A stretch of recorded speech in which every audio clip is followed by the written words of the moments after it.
The universe is composed only of itself. There's nothing else but the universe, but the identity of the universe to comprise the universe. Okay?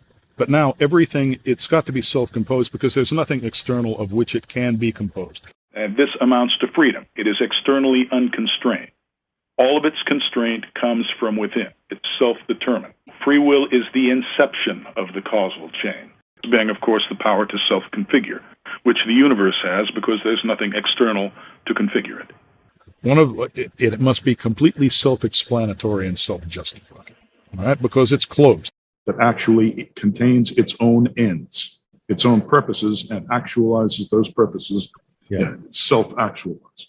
It interacts with itself and basically forms intentions which it then realizes. It's a creation event. That's what the universe is. It's a self-creation event or self-identification event.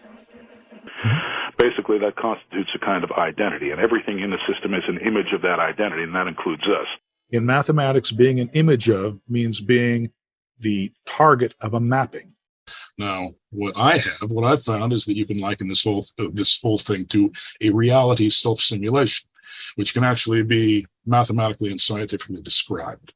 Tellers are basically secondary quanta. They inherit the will of the universe. The will of the universe is to exist.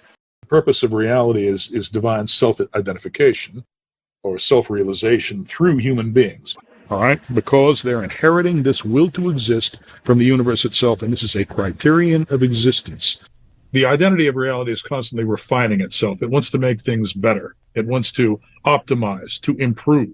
If you are useful to it for that purpose, then it will carry you and regenerate you, just in order to have you around, but precisely because you are consistent with its nature.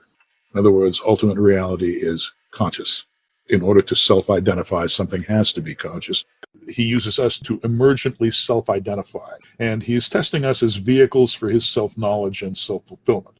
Okay, this requires that he positively reinforce those of us who are consistent with and helpful to his identity, and negatively or punitively reinforce those who are not. And that's where heaven and hell come from. Reality is in itself a cycle. It's a self-identifying, self-creating cycle. And so everything that is not preserved in its current form has to be recycled within it. God will save, salvage, redeem that aspect of human identity which is in accord with his nature. And because he is ultimate reality and is profoundly self-contained, he either reforms or destroys and recycles the rest. What a human identity experiences en route to positive reinforcement is heaven, and what it experiences en route to annihilation is hell.